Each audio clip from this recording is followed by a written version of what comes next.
One, through observation, you get a research data. The other one is that through the direct, we want to learn about the person. The easiest and the most apt way of learning, you are not forcing them to participate in your research. The respondent doesn't have to cooperate. What we are trying to do here is that set a number of questions with an option.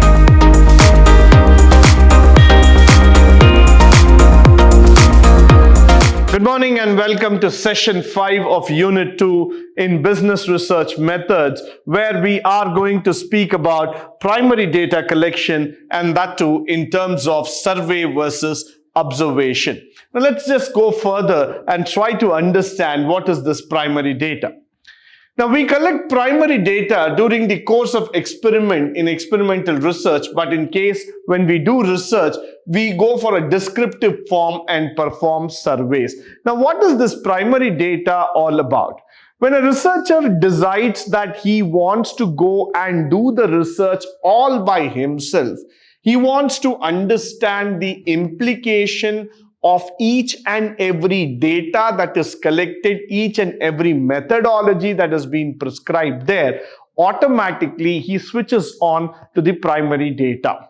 The primary data is very, very interesting. Why? Because it gives you a first-hand experience of interacting with the sample population, with the people around, trying to make you understand what it is all about. Now, let's say that you want to go and do a research about the different kinds of chocolates that are available and which chocolate is being most preferred by the kids. Now, that is a very, very delightful experiment. Why? Because when you have the chance to go and talk to the kids, find out which chocolate do they prefer the most, automatically you will be able to understand their psychology, their behavioral, their taste, their preferences, and different factors altogether. So what happens in the research is that when you are able to take this data and publish it, or do an analysis with that, you will be able to come forward and tell the people exactly where this data really matters. Now, in course of doing experiment in an experimental research, but what we tend to land up is a performance, a descriptive type, and we perform survey. Normally, when we get into the research mode, we always think that we need to start with something very, very credible. This has to be a fresh research altogether. This has to be an idea which has never been thought forward at all. And we start involving ourselves into this exercise of doing data research and analysis. Over a period of time, we suddenly start shifting our base, our ideology into a descriptive format. We go to a situation where we only try to describe the research as far as possible, and we start filling up those survey forms where we are able to get easier answers. Now, that sample survey, when you are taking, or a census survey, we attain a primary data either to observation or through direct communication with the respondents in one form or the another, or through even personal interviews.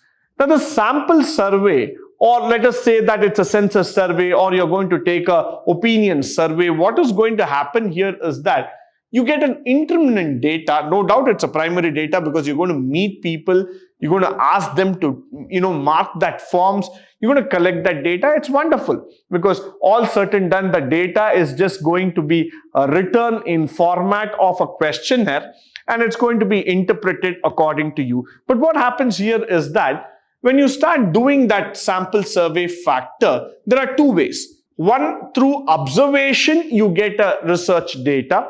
The other one is that through the direct communication, as I was trying to tell you, when you directly communicate with the respondent, you try to find out some data. The other methodology is the personal interview, where you go and ask for the respondent's time, convenient time. You sit with him, you discuss with him over a set of questions, and you find out the answer that are needed for your research. So in either ways, now what happens here is that the concept of understanding the data through your own method, through your own understanding, through your own ideology starts sinking inside, through which you will be able to get a very, very validated and a truthful form of data, which is highly needed for all of us in terms of understanding. The next thing is that let's try to go on to this observation method. What is the observation method? Observation method is the most commonly used method, especially in studies relating to behavioral sciences. Now, if you go back to your younger days, you will try to understand that you were constantly observed by your parents, by your teachers, your neighbors, your friends, and your relatives. Why were you observed? Because your behavioral traits were looked upon. It is not that we are putting you to observation just because like a punishment or anything, but whenever we want to learn about a person, the easiest and the most apt way of learning is through observation.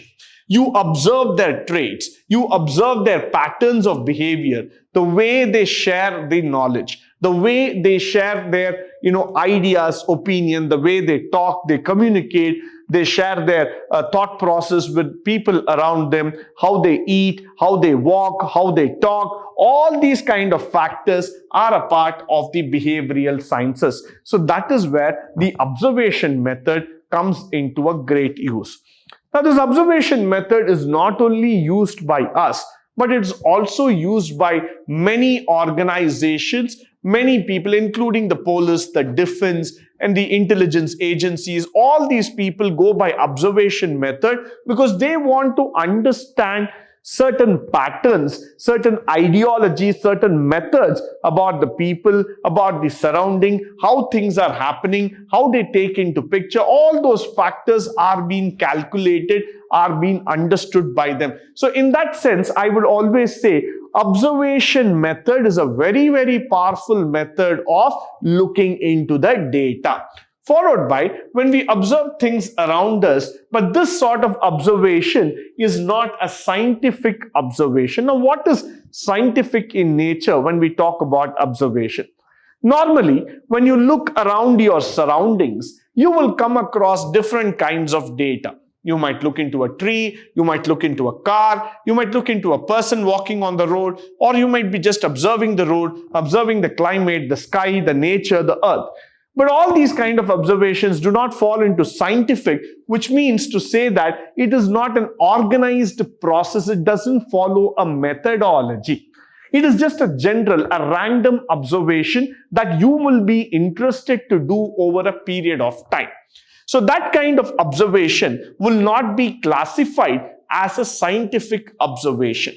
The observation will become scientific tool when the method of collection of data for the researcher which is served with a formulated research purpose. Let's try to understand that word, formulated research, which means there is a step, there is a formula, there is a methodology, there is a way in which it is looked. So that's why I say it is systematically planned, recorded, subjected to checks that controls the validity and reliability. When you look at all these words, it makes us understand that scientific observation is more from a perspective of technicality. Why? Because it undergoes certain steps, certain methods, certain philosophical ideas altogether. And that is why we try to understand, we try to go further in terms of understanding the conceptual methods, the conceptual knowledge altogether. Now, what we want to do, what we want to understand here is that there are certain ideology here in scientific observation. Now, for example, when I do an experiment in a lab I have been given a lab manual which tells me how to do the experiment. How should I write down the values? How should I evaluate those values? What kind of formula should be applied? And what should be the nature of the result? So all these things are tabulated, are being told to me in a particular fashion, in a particular methodology altogether. So when you bring in that methodology, then this kind of observation becomes scientific in nature.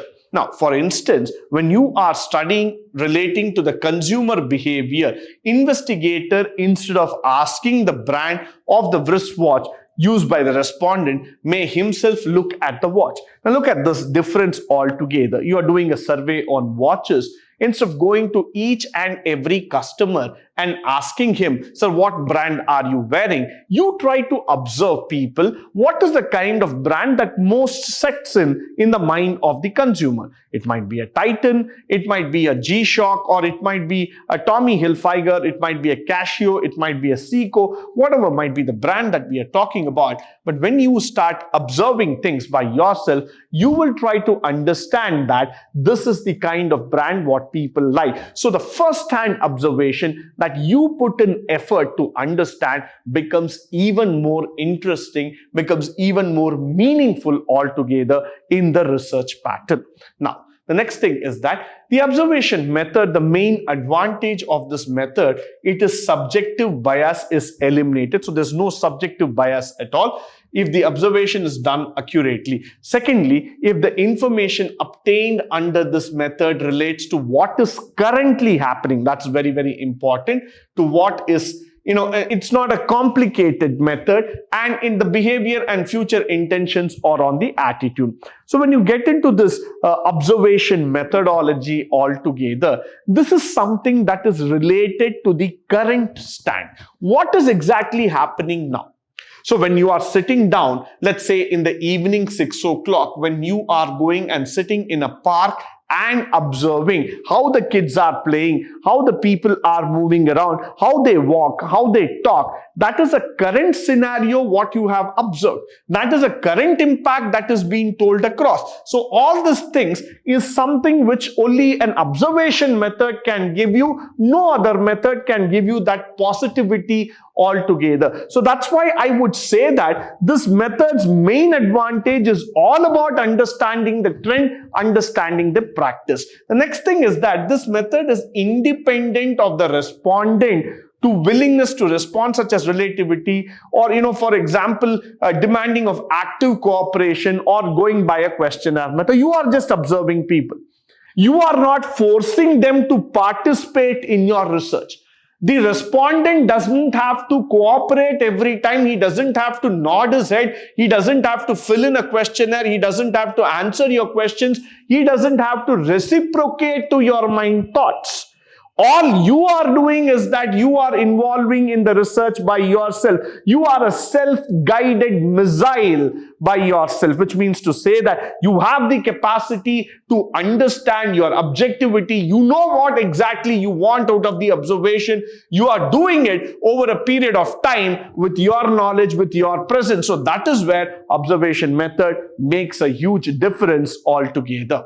Now, the collection of data through questionnaires, which is a very, very important method in terms of the survey methodology. This method of collection is quite popular in case of big inquiries where we are involved. It has been adopted by private individuals, firms, research workers, even by government organizations, and so many other factors. Why? Because this is one of the standard format of going and asking people about the opinion, about your ideas, your survival, how do you think about it? So standard set of questions is being fit in and you go through this. In this method, a questionnaire is usually sent to the concerned person with a request to answer the questions appropriately. They will return the questionnaire over a period of time. Now, what we are trying to do here is that set a number of questions with an option, give it to that respondent, ask him to give his true and valid opinion so that it is easy for us to validate the response.